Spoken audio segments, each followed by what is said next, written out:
Padre bueno, estamos de nuevo en tu presencia, alabándote y glorificándote a ti, pidiéndote que nos hables a través de tu palabra, pidiéndote, Señor, que por favor tu Santo Espíritu nos guíe a la verdad que tú nos quieres exponer y que no solamente seamos oidores, como lo hemos dicho anteriormente, sino que también seamos hacedores de tu palabra. Danos, Señor, oídos atentos y corazones dispuestos a poner en práctica lo que estemos aprendiendo. Ayuda a los hermanos que estén atravesando alguna necesidad económica, de salud, etcétera, pero sobre todo, Señor, ayúdanos como tu pueblo, como tu iglesia, a crecer en nuestra santidad y en nuestra piedad.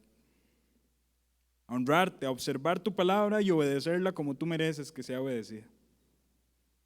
Te alabamos, Señor, y ponemos este tiempo de enseñanza en tus manos. En el nombre de Cristo Jesús. Amén. Muy bien, Jueces capítulo 1, le voy a pedir que me acompañe. Los textos que vamos a estar estudiando el día de hoy es del versículo 8 al versículo 21 y el tema de hoy o el título del sermón de hoy es de bola a avalancha. Yo creo que todos hemos visto, tenemos esa imagen fresca en nuestra mente de como una pequeña bola de nieve que se arrastra por la cumbre, ¿verdad? En su momento puede llegar a convertirse en una enorme avalancha y las consecuencias podrían ser exponenciales. En ese sentido, podríamos ilustrar esto o utilizar o valernos de esta ilustración para hablar de cómo pequeñas decisiones o pequeñas acciones en la vida del pueblo de Dios pueden llegar a tener repercusiones enormes en el futuro. Y precisamente los versículos que vamos a estar estudiando hoy nos ilustran cómo pequeñas acciones y pequeñas decisiones del pueblo de Israel tuvieron repercusiones enormes en la vida y en la historia de este pueblo. Tal como una pequeña bola de nieve puede llegar a convertirse en una avalancha, acciones y decisiones pueden llegar a tener consecuencias exorbitantes, positivas o negativas. Pequeñas acciones positivas pueden llegar a tener consecuencias enormes positivas y pequeñas acciones negativas, ni qué decir, puede llegar a tener consecuencias enormes de una manera negativa. En ese sentido, eso es lo que nos va a servir de bosquejo para lo que vamos a estar estudiando el día de hoy. En primera instancia, vamos a estar analizando la persistencia del pueblo y sus consecuencias. Esto en un punto de vista positivo. Un pueblo que persistía, un pueblo y específicamente unas tribus que vamos a ver cuáles estaban honrando al Señor y iban valientes a la conquista. Pero por otro lado, vamos a estar viendo también cómo hay negligencia en el pueblo en algún momento y esa negligencia tiene sus consecuencias enormes. Y ese es lo que nos va a servir de bosquejo para el día de hoy. Recuerden que el material, la transcripción, usted la tiene en WhatsApp o la puede conseguir también en la página de Facebook y ahí la puede observar la transcripción de la lección o simplemente prestar atención a la enseñanza y luego poder almacenar esa lección y poder estudiarla en su casa. En el primer punto, hablando de la persistencia del pueblo y sus consecuencias, tenemos que considerar lo siguiente. No hemos llegado todavía a capítulo 3.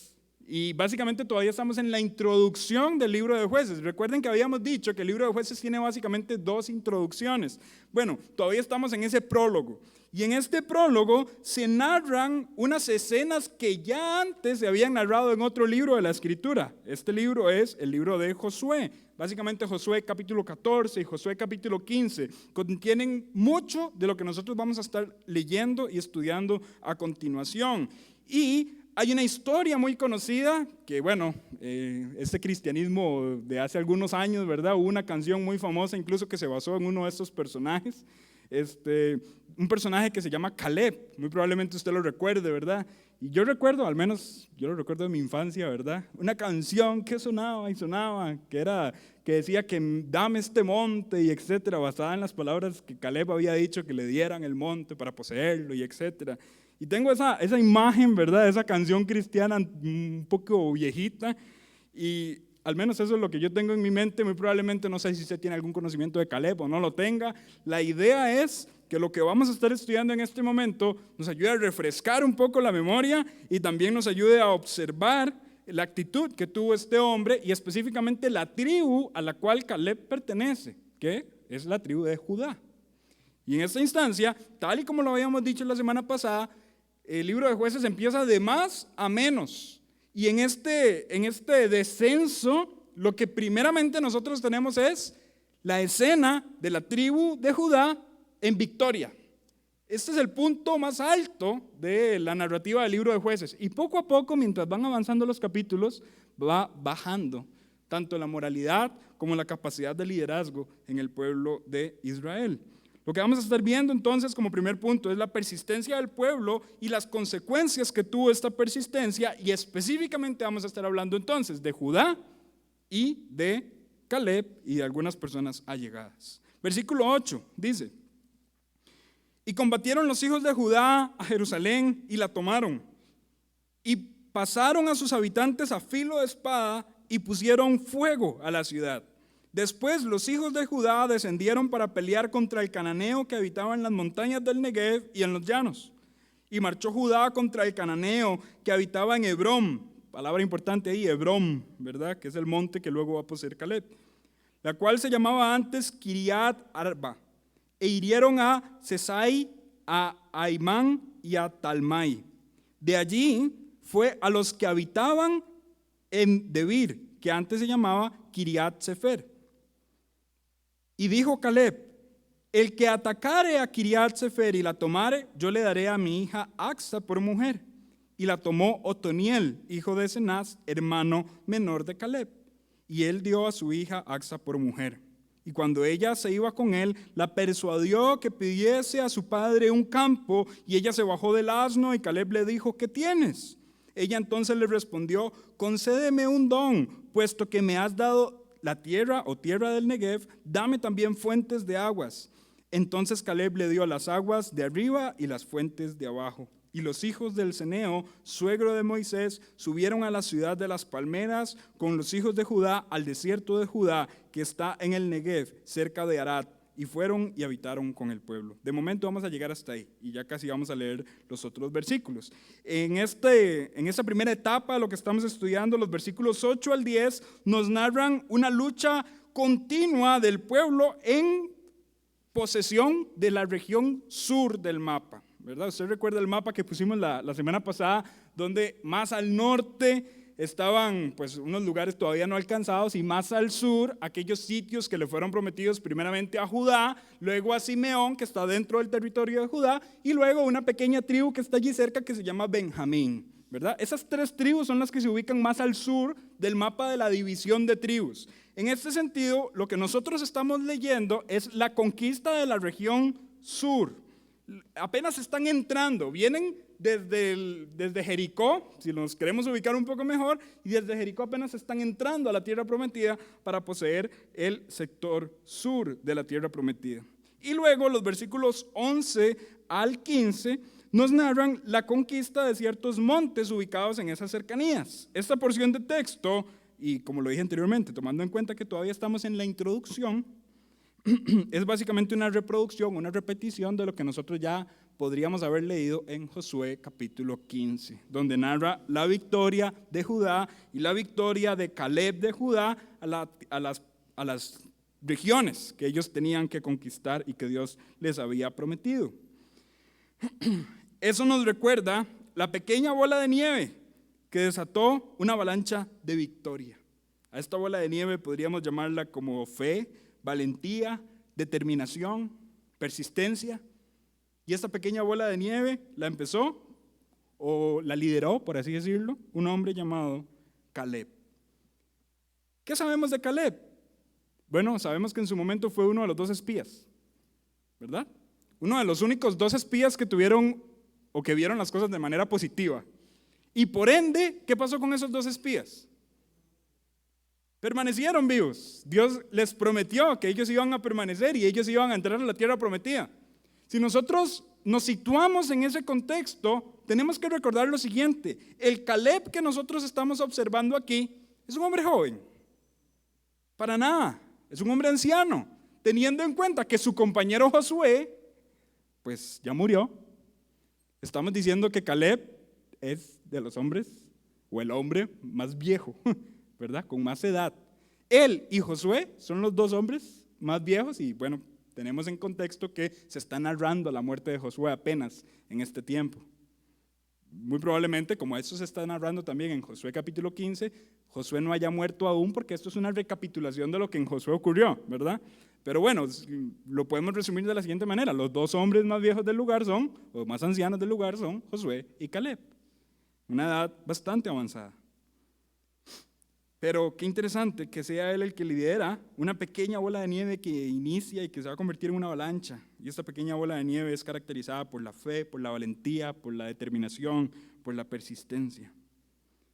Siendo uno de los hombres de mayor edad, él estuvo incluso dispuesto a solicitar una de las regiones más difíciles de conquistar. Y no solo la solicitó, sino que también la conquistó.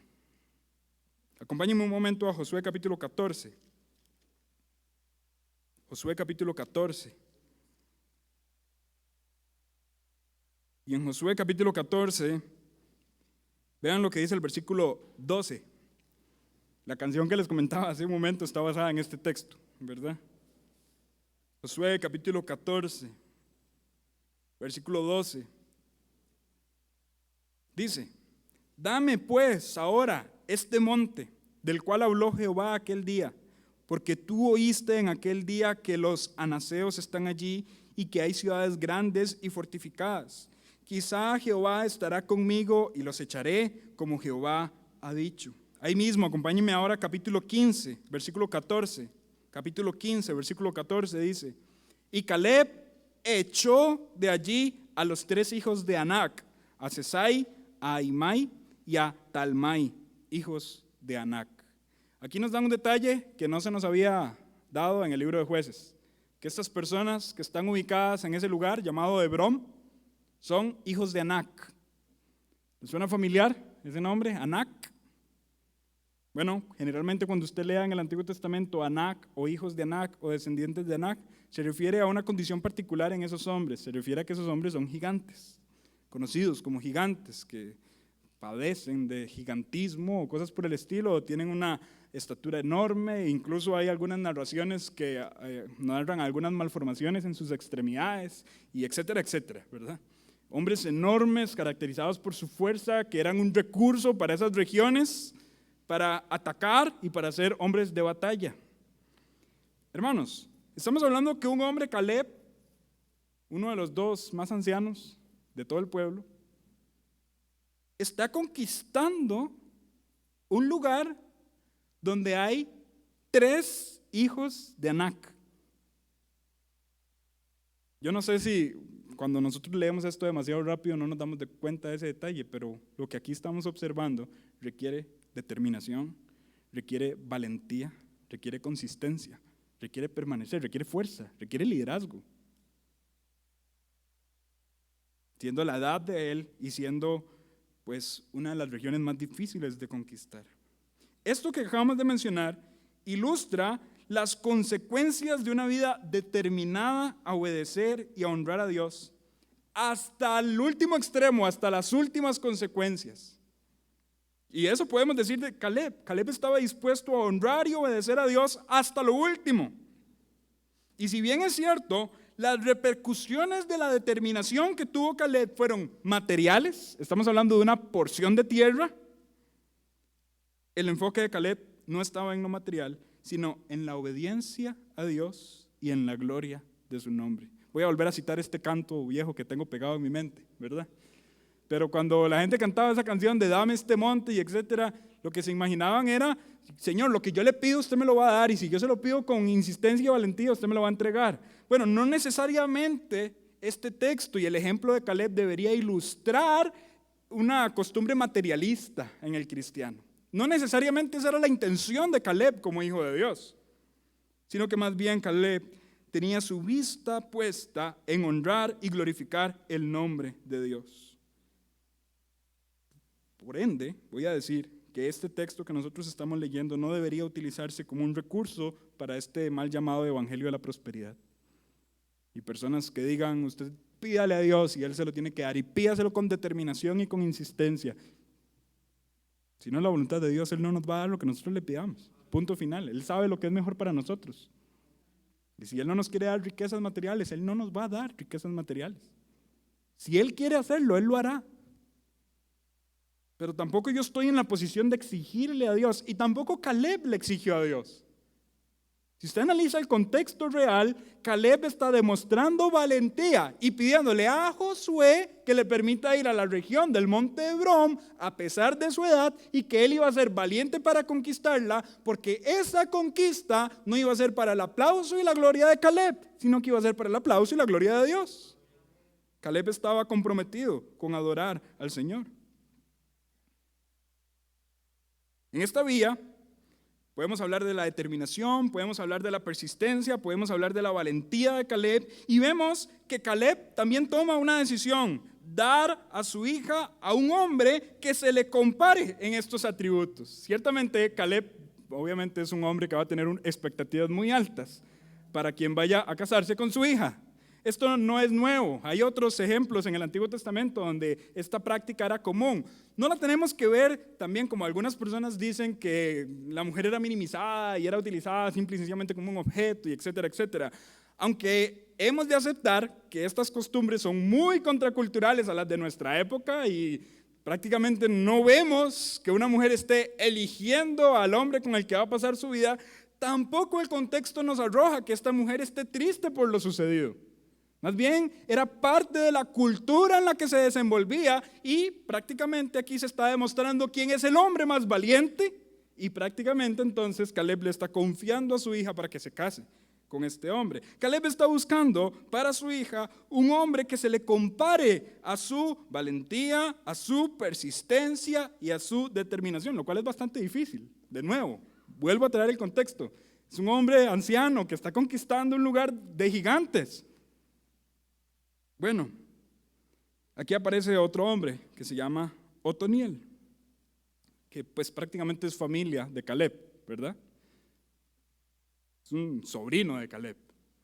Y este Otoniel, que más adelante, cuando nosotros vamos a leer el libro de Jueces, va a llegar a tener protagonismo como un juez de Israel, es el que aparece y conquista un lugar que se llama Kiriat Sefer. Y entonces Caleb le da a su hija. ¿Por qué? Porque Caleb no le iba a dar su hija a cualquier hombre. Y por otro lado, la valentía y el honor son cualidades de un líder. Y Otoniel está demostrando liderazgo. De hecho, Otoniel llegó a ser un líder para el pueblo. Uno de los pocos jueces en el libro de Jueces del cual no se dice absolutamente nada malo de su carácter moral. Recuerdan que Jueces va de más o menos, de nuevo. Cuando nosotros terminamos estudiando la vida del último de los jueces, parece que casi que todo lo que se dice de él es malo, ¿verdad? Usted lee la historia de Sansón y pues, error tras error, tras error, tras error, tras error. Pero como va en este descenso de más a menos, cuando nosotros leemos la historia de Otoniel, que es la primera historia de juez que se narra en el libro, prácticamente tenemos un juez del que no se dice nada malo, de su carácter moral. La determinación de Otoniel se ve reflejada también en una petición que él le hace a Caleb y que utiliza a Acsa, su esposa, ¿verdad?, como intermediaria. Y así entonces Caleb, que en el pasado había pedido con determinación que le dieran Hebrón, ahora se enfrenta o ve al frente suyo a Otoniel y a Acsa pidiéndoles regiones con agua. ¿Por qué? Porque la región que se habían ganado, la región del Negev, era una región desértica. Entonces ellos están diciendo, bueno, fuimos y conquistamos tal sitio, y pidamos al menos que nos den algunas aguas, el derecho a alguna región con agua. Piden agua, y Caleb es generoso, y no solamente le da una región, sino que le da 2 regiones con agua. Y acá se observa de nuevo determinación y persistencia a no guardarse esa petición para sí mismo, sino exponerla. Ahora, voy a hacer de nuevo la siguiente aclaración. Esta porción no debería incitar al cristiano a una ambición materialista. Porque de nuevo, ya me lo imagino, de verdad lo tengo en la mente, a un pastor de estas iglesias agarrando este texto y utilizándolo para decirle, pida, vio el ejemplo, pida lo que usted quiera. Pero no necesariamente esto es así. No necesariamente este texto debería incitarnos a una ambición materialista, sino que debería ser comprendida en un contexto de obediencia y su consecuente bendición. Como lo dije anteriormente, al final la posesión de las tierras es para la gloria del nombre de Dios, no para la gloria del nombre de Caleb ni de Otoniel. ¿Cómo sé esto yo? Acompáñenme a Deuteronomio capítulo 9.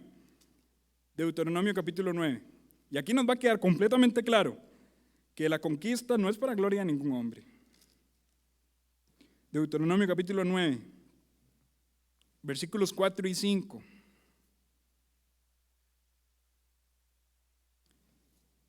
Estas palabras tenían que estar en la mente de Caleb. Y muy probablemente estaban en la mente de hombres piadosos que la palabra de Dios les iba siendo repetida generación tras generación, como el mismo Deuteronomio dice que tenía que hacerse. Las repetirás a tus hijos, ¿se recuerdan ese texto? Ahora, ¿qué es lo que tenían en mente estos hombres? Bueno, capítulo 9 de Deuteronomio, versículo 4.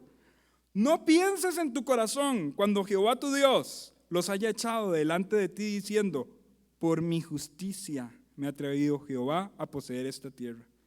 Pues por la impiedad de estas naciones, Jehová las arroja delante de ti. No por tu justicia, ni por tu rectitud, ni por la rectitud de tu corazón, entrarás a poseer la tierra de ellos, sino por la impiedad de estas naciones. Jehová, tu Dios, las arroja de delante de ti. Y, noten esto, para confirmar la palabra que Jehová juró a tus padres, Abraham, Isaac y Jacob. ¿Para quién era la gloria de una porción de tierra conquistada? Para el Dios de la promesa del pacto, no para las personas que poseían esa tierra, porque al final Caleb se va a morir, Otoniel se va a morir, pero el pacto de Dios permanece con su pueblo y Él les prometió una tierra y Él les dio la tierra. En la mente de Caleb, ni en la mente de Otoniel, ni en la mente de ningún otro líder está una ambición materialista. Está una ambición de tener mucha tierra. No, en la mente de ellos está honrar a Dios, presentándolo como el Dios que cumple las promesas de su pacto. Por tanto, queda demostrado que estos textos no deberían ser utilizados por cristianos para justificar su materialismo.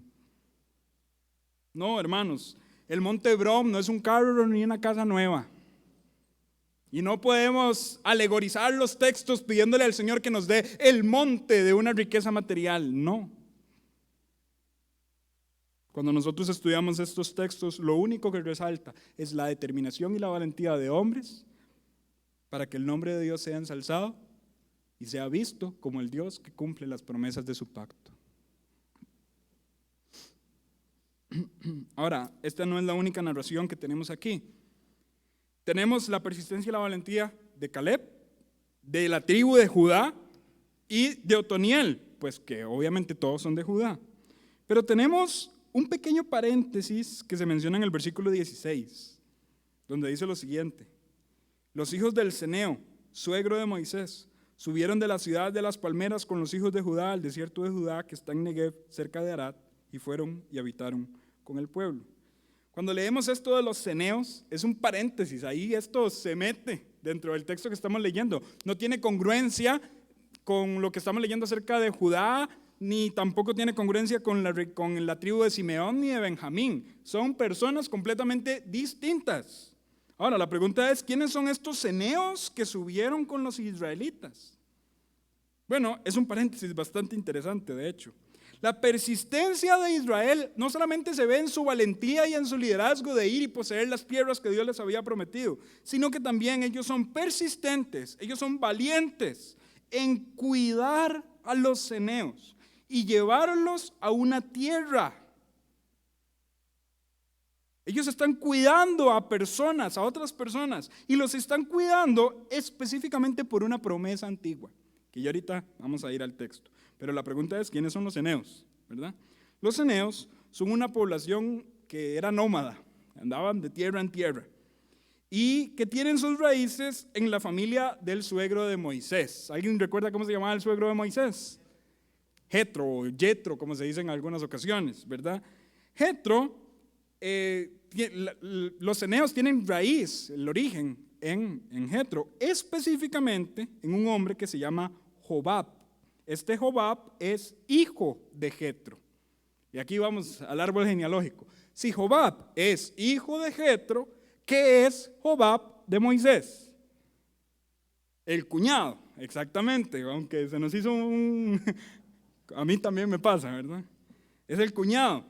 Específicamente la raíz de los eneos está en Jobab, pero se menciona a Jetro precisamente porque es una persona más popular en el Antiguo Testamento, ¿verdad?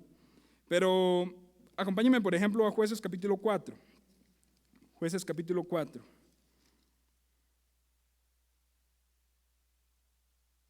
Aquí se hace otra mención, que ya ahorita vamos a volver a leerlo. En capítulo 4, versículo 11 dice: y Heber ceneo, de los hijos de Jobab, suegro de Moisés, se había apartado de los eneos y había plantado sus tiendas en el valle de Sainaim, que está junto a Cedes. Si usted lee con detenimiento, probablemente llegue a la conclusión, aquí hay un error, ¿verdad? Porque Jobab no es suegro de Moisés, sino que es cuñado de Moisés.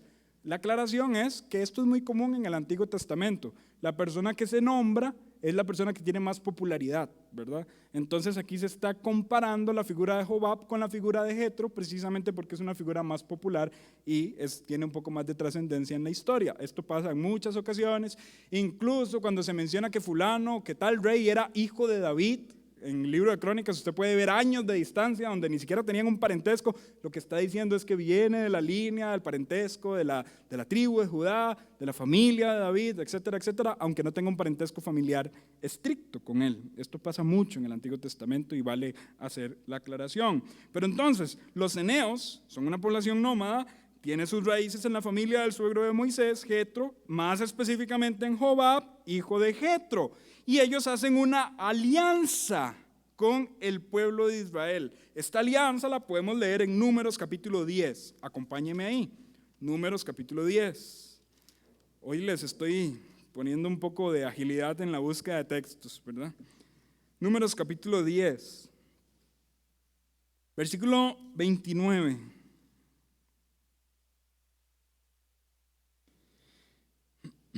Dice: entonces dijo Moisés a Jobab, hijo de Reuel, este nombre es equivalente a Jetro, ¿verdad? Por aquello, hijo de Reuel Madianita, su suegro.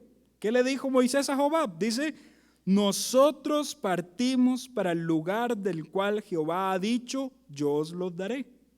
Ven con nosotros y te haremos bien, porque Jehová ha prometido el bien a Israel. Él le respondió: yo no iré, sino que me marcharé a mi tierra y a mi parentela. Y él le dijo: te ruego que no nos dejes, porque tú conoces los lugares donde hemos de acampar en el desierto, puesto que eran nómadas, y nos serás en lugar de ojos. Y si vienes con nosotros, cuando tengamos el bien que Jehová nos ha de hacer, nosotros te haremos bien. Así partieron del monte de Jehová, camino de 3 días, y el arca del pacto de Jehová fue delante de ellos, camino de 3 días, buscándoles lugar de descanso. ¿Notaron una promesa ahí? La promesa es de Israel a los eneos. Como los eneos eran nómadas y andaban por todo lado, conocían las tierras al dedillo.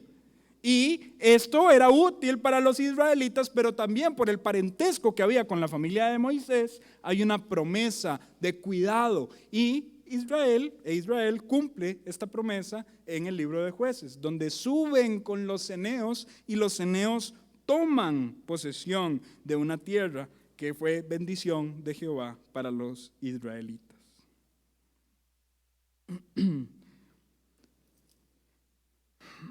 La ciudad que ellos están tomando se denomina la ciudad de las palmeras. Hay 2 posibilidades. Esto puede que sea Jericó, porque en otros textos se le llama así a Jericó.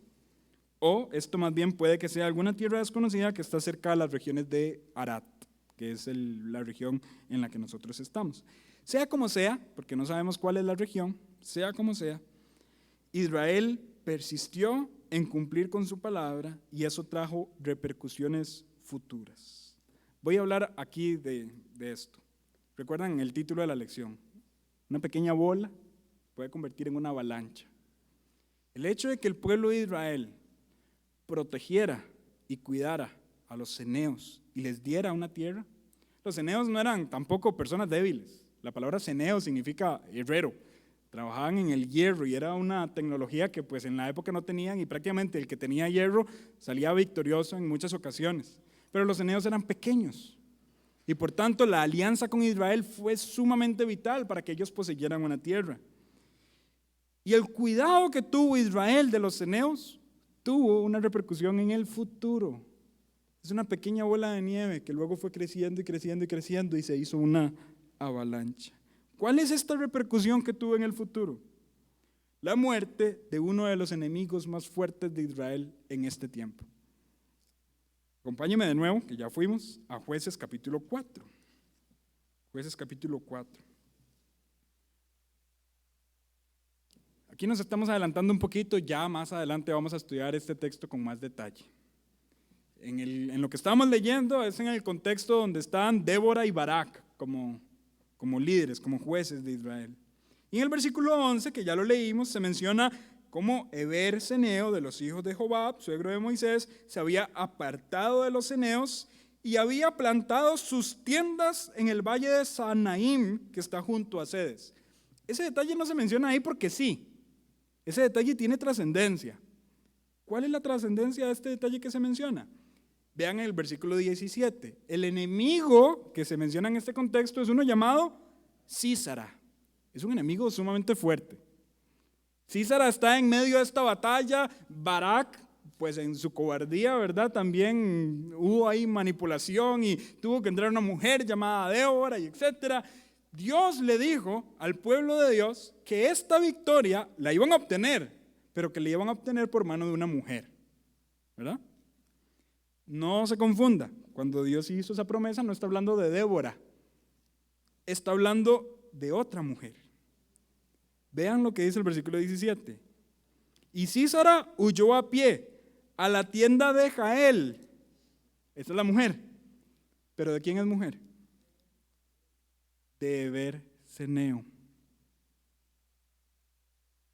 Este detalle, si usted hubiera pasado demasiado rápido la lectura, como yo en muchas ocasiones quizá lo he hecho, no le prestamos atención. Pero el hecho de que ahí estuviera Heber ceneo, que ahí estuviera Jael, su mujer, y que ellos no se hubieran quedado con los ceneos en la tierra de las palmeras, sino que se hubieran apartado su tienda a otro lado, tuvo una repercusión. ¿Qué pasó? Sísara huyó a la tienda de Jael, mujer de Aberceneo, porque había paz entre Jabín, rey de Azor, y la casa de Aberceneo. Y saliendo Jael a recibir a Sísara, le dijo: ven, señor mío, ven a mí, no tengas temor. Y él vino a ella a la tienda, y ella le cubrió con una manta. Y él le dijo: te ruego que me des de beber un poco de agua, pues tengo sed. Y ella abrió un odre de leche y le dio de beber, y le volvió a cubrir. Y él le dijo: estate a la puerta de la tienda, y si alguien viniere y te preguntare diciendo: ¿hay aquí alguno?, tú responderás que no. Pero Jael, mujer de Heber, tomó una estaca de la tienda y poniendo un mazo en su mano, se le acercó calladamente y le metió la estaca por las sienes y le enclavó en la tierra, pues él estaba cargado de sueño y cansado, y así murió. Claramente es un pasaje desgarrador, ¿verdad? Pero recordemos que es un enemigo bastante desastroso, bastante peligroso para el pueblo de Israel. Esto no es casualidad, esto es providencia, esto es soberanía de Dios. Y esto es una pequeña bolita de nieve que se convirtió en una avalancha. Simple y sencillamente obedecieron o cumplieron las palabras de su promesa, cuidaron a los eneos, les llevaron a una tierra y los dejaron ahí. Pero simple y sencillamente haber obedecido eso trajo repercusiones, bendiciones enormes para el pueblo de Israel en el futuro. La muerte de un rey enemigo. Hermanos, pequeñas acciones y pequeñas decisiones que los hijos de Dios toman, ni siquiera nos imaginamos las repercusiones que esto puede llegar a tener en el futuro.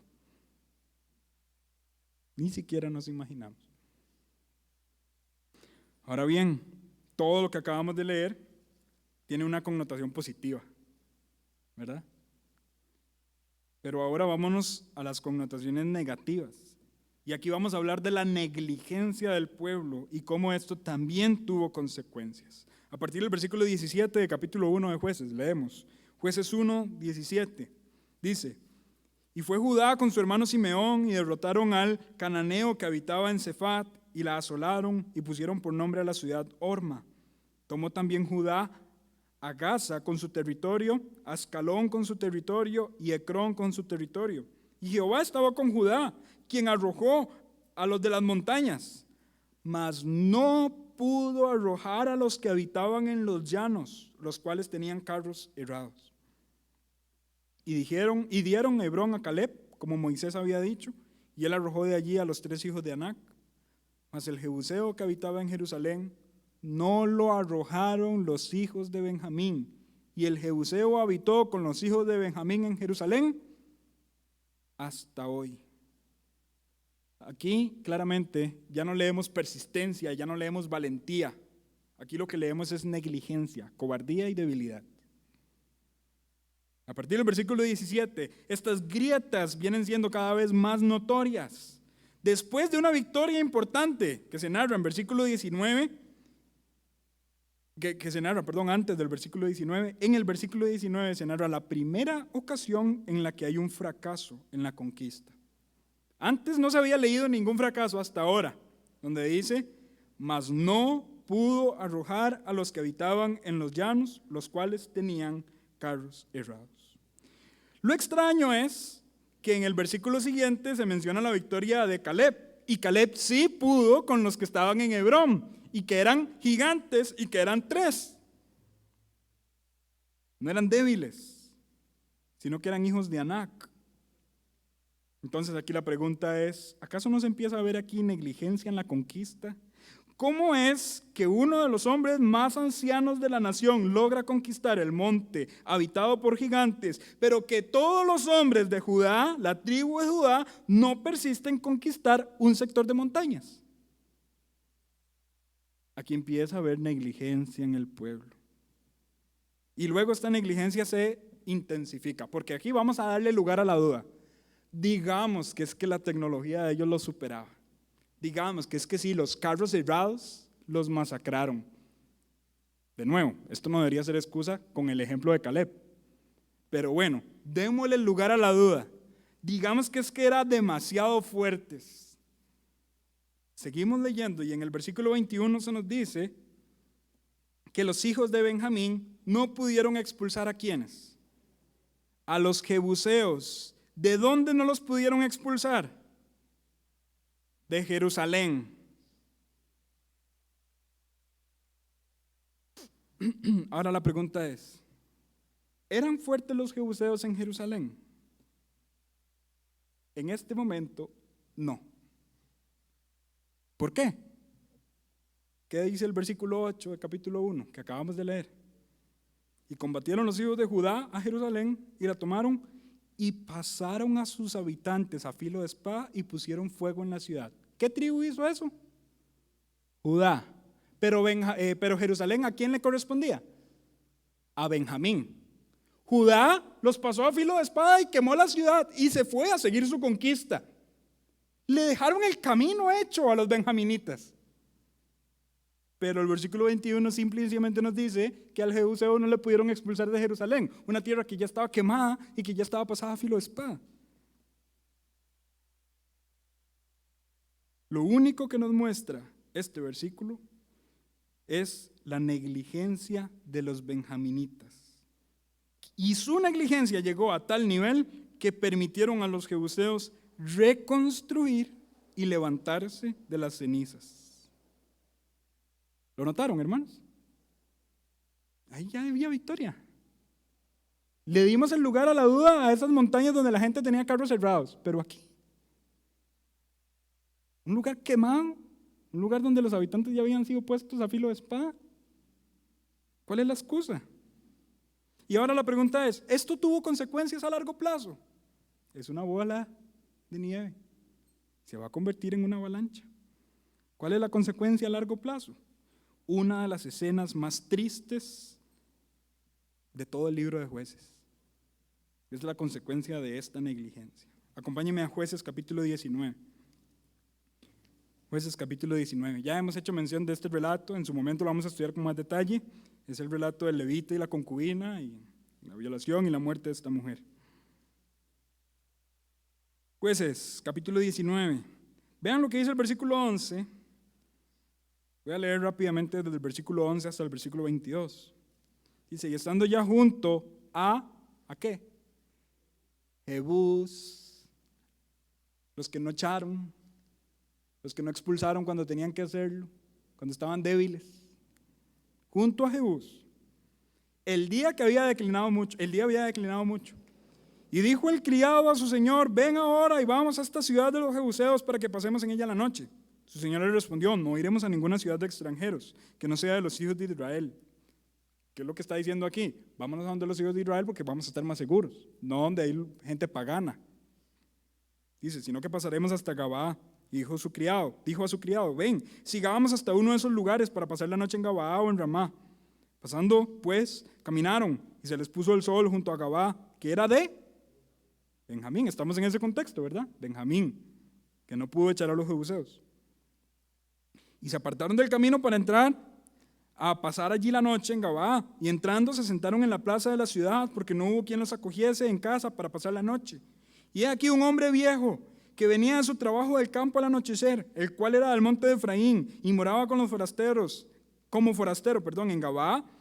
Pero los moradores de aquel lugar eran hijos de Benjamín.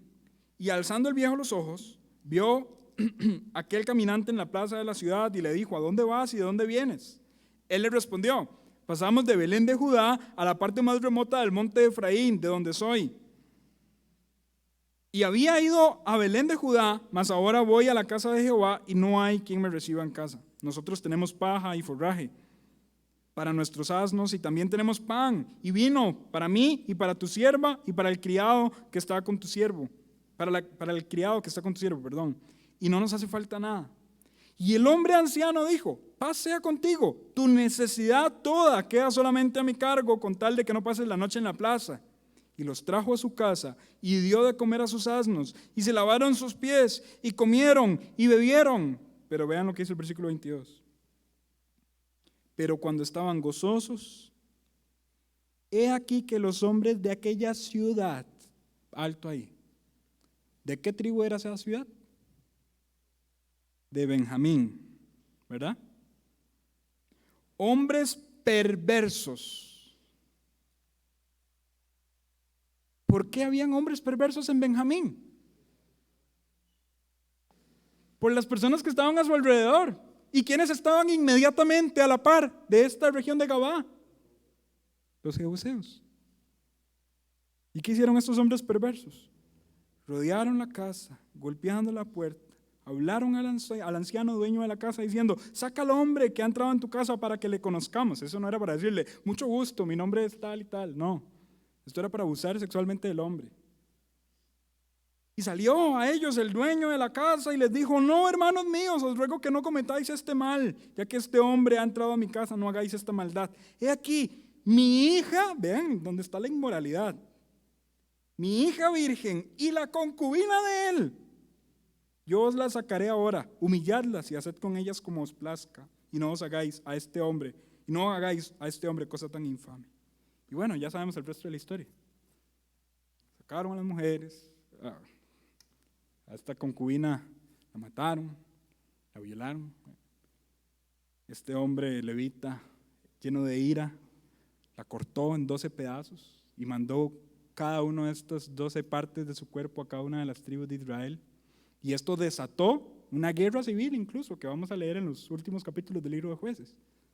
Bueno, sí, toda esta historia ya la vamos a estudiar más adelante. ¿Pero por qué? Porque los benjaminitas no expulsaron a los jebuseos cuando la ciudad estaba en llamas y cuando todos habían sido puestos a filo de espada por los de Judá. Negligencia. Una pequeña bola de nieve se convirtió en una avalancha, pero en este contexto, una avalancha negativa. Qué triste, ¿verdad? Y más adelante tuvo consecuencias peores. La negligencia de los benjaminitas tuvo otra consecuencia. Acompáñenme a Esdras capítulo 9. Esdras capítulo 9.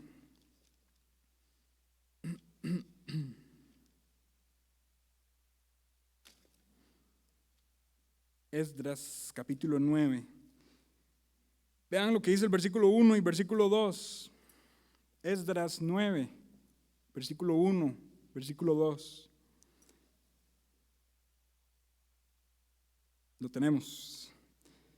Dice: acabadas estas cosas, los príncipes vinieron a mí, diciendo: el pueblo de Israel y los sacerdotes y los levitas no se han separado de los pueblos de las tierras de los cananeos, heteos, fereceos, ¿y qué viene ahí?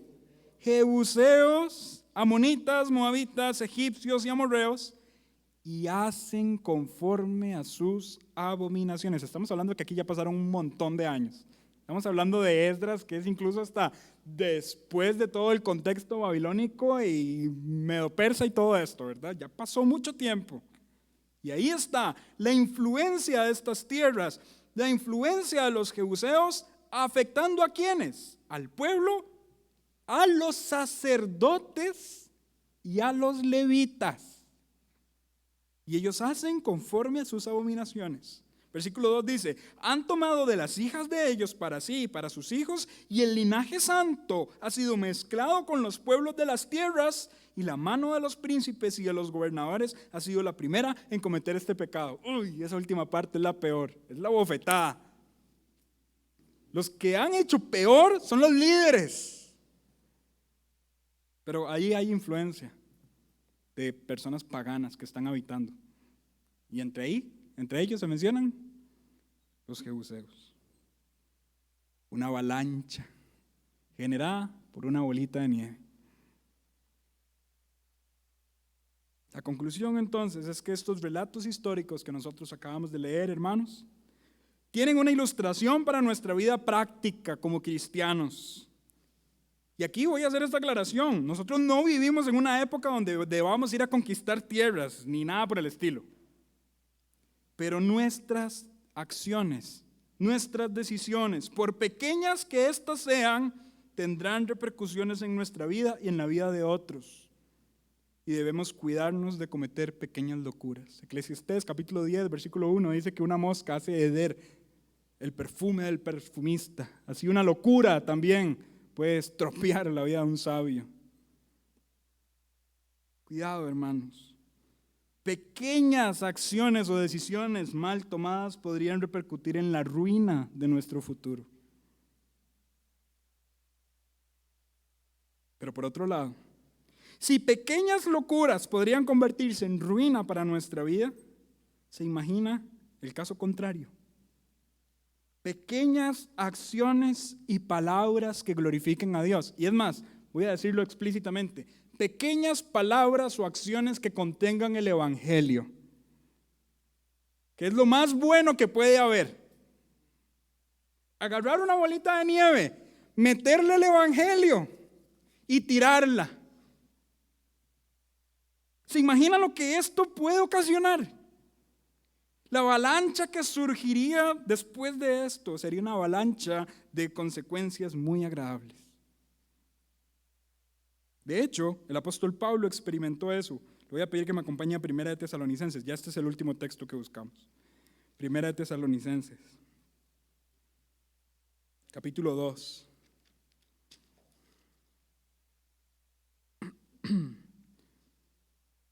Vamos a leer desde el versículo 9 hasta el versículo 13. Primera de Tesalonicenses 2, del 9 al 13. Dice así: porque os acordáis, hermanos, de nuestro trabajo y fatiga. Está hablando Pablo con sus consiervos. ¿Cómo trabajamos de día, de noche y de día, para no ser gravosos a ninguno de vosotros? Os predicamos el evangelio de Dios. Vean, esos son esfuerzos, esa es una bolita de nieve que le metieron el evangelio en el centro y la tiraron. Trabajo de día y de noche. Versículo 10, vosotros sois testigos y Dios también de cuán santa, justa e irreprensiblemente nos comportamos con vosotros los creyentes. Una conducta piadosa. Buen testimonio. frente a las personas de Tesalónica. Versículo 11. Así como también sabéis de qué modo, como el Padre a sus hijos, exhortábamos y consolábamos a cada uno de vosotros. Ahí estaban, como una familia. Y os encargábamos que anduvieseis como es digno de Dios, que os llamó a su reino y gloria. Enseñanza. Por lo cual también nosotros sin cesar damos, ahora sí, tiempo presente, ya dejo de hablar en pasado. Damos hoy, gracias a Dios, de que cuando recibisteis la palabra de Dios que oísteis de nosotros, la recibisteis no como palabra de hombres, sino según es verdad, la palabra de Dios, la cual actúa en vosotros los creyentes. Empezaron con pequeñas acciones, testimonio, enseñanza, de noche y de día. ¿Y en qué repercutió eso? En que los creyentes en Tesalónica se levantaron y estaban viviendo vidas santas y piadosas, una iglesia ejemplar. Usted puede leer Primera y Segunda de Tesalonicenses y observar cómo la iglesia en Tesalónica es una de las iglesias ejemplares del Nuevo Testamento. Ni se compara con lo que nosotros leemos en Corintios. Pablo pasa elogiándolos y felicitándolos. Una bola de nieve que contenía el evangelio se convirtió en una avalancha de una iglesia establecida y de sana doctrina. Hermanos, ni nos imaginamos lo que puede ocasionar nuestras palabras y acciones cargadas con el evangelio y arrojadas. Hace muchos años hubo un hombre que decidió predicar en un día en el que estaba cayendo demasiada nieve, en una iglesia pequeñita, de hecho una iglesia metodista. Ese mismo día, una mamá le dijo al hijo, a su hijo, vaya a esa iglesia metodista que queda aquí cerquita de la casa, porque si va a nuestra iglesia, la nevada está demasiado fuerte. Una mamá decidió decirle a su hijo que asistiera a una iglesia. Ese día, ese hombre, que ni siquiera era el pastor de esa iglesia, porque por causa de la nevada el pastor no llegó, era un hombre de la iglesia que ni siquiera tenía experiencia para predicar ni nada por el estilo, pero a pesar de la nevada decidió ir al pequeño templo que habían como 12 personas y predicó. Predicó un mensaje sumamente simple, basado en un texto de los profetas, donde él simplemente decía, mirad y sed salvos. Ese joven que la mamá mandó al templo a que fuera a escuchar la palabra de Dios, era un hombre reconocido a nivel de las iglesias bautistas llamado Charles Spurgeon. Y ese pequeño pastor, bueno, ni pastor, ese pequeño hombre de esa iglesia, ni siquiera se imaginaba que el muchachito que estaba reconociendo sus pecados y creyendo en el Señor Jesucristo iba a ser el detonante de un avivamiento enorme en Inglaterra. Miles de personas fueron convertidas por el ministerio y la iglesia del Tabernáculo Bautista de Londres.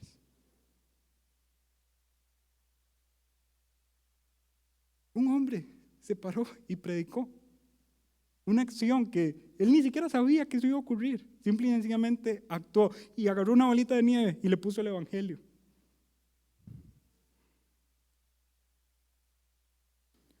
Hace muchos años y todavía más atrás que esto, hablando del siglo III, hubo un hombre que decidió escribir un libro de su propia vida, narrando cómo Dios lo había salvado. Este hombre escribió palabras como las siguientes: ¿a quién escribo yo esto? Diciendo, pero ¿para qué estoy haciendo yo todo esto? ¿Para qué estoy escribiendo una autobiografía? Cosa que no existía en la época. No ciertamente a ti, Dios mío, sino en tu presencia, cuando escribo estas cosas a los de mi linaje, al género humano, cualquiera que sea la parte de él que pueda tropezar con este mi escrito. O sea, yo escribo y ni siquiera sé quién se va a topar y se va a tropezar con lo que estoy escribiendo. ¿Y por qué hago esto?, se preguntó ese hombre. Para que yo y quien lo leyere pensemos, ¿desde qué abismo tan profundo hemos de clamar a ti? ¿Y qué cosa más cerca de tus oídos que el corazón que te confiesa y la vida que procede de la fe? Este hombre era un hombre muy antiguo que se llama Agustín de Hipona. ¿Y qué se iba a imaginar él? Que sus escritos hoy en día son utilizados para defender la doctrina de que la salvación es por la fe, solamente por la fe.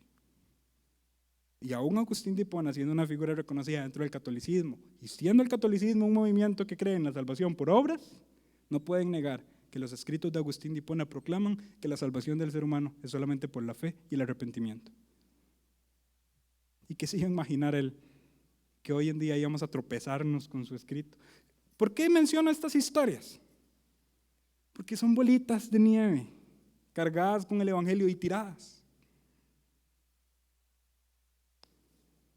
Pero que jamás podríamos llegar a imaginarnos la avalancha que eso iba a provocar.